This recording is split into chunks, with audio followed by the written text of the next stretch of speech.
Inflation. That's a scary-sounding term for a basic fact of financial life: rising prices.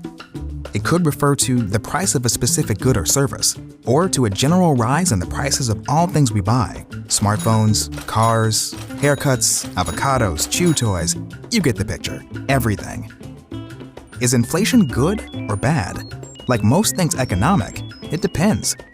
A little bit of inflation isn't bad.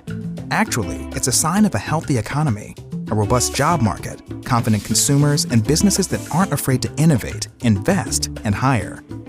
But yes, there can be too much of a good thing.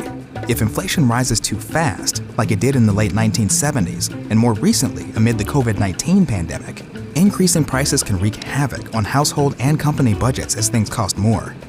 Wages may rise in response, but they tend to lag far behind costs. As bad as runaway inflation is, though, the opposite, deflation, can be even worse. That's what happened during the Great Depression. When prices are falling and are expected to keep falling, there's no incentive to buy, invest, or produce goods. People hang on to their money because they know stuff will be cheaper later. When companies can't sell their products, they also can't pay their workers. Rising unemployment makes the problem worse.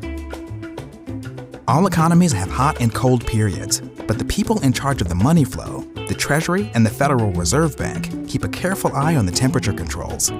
To jumpstart a sagging economy, the Treasury will supply funds to businesses to encourage hiring and capital improvements.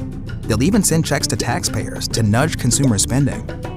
Meanwhile, the Fed tweaks its monetary policy to keep inflation close to its target rate of 2% per year. If inflation starts to sag, the Fed might reduce interest rates to encourage borrowing. If inflation starts to run hot, the Fed will raise rates to slow things down. When it comes to inflation, you'll often hear experts mention Goldilocks. Economic inflation shouldn't be too hot or too cold, but just right.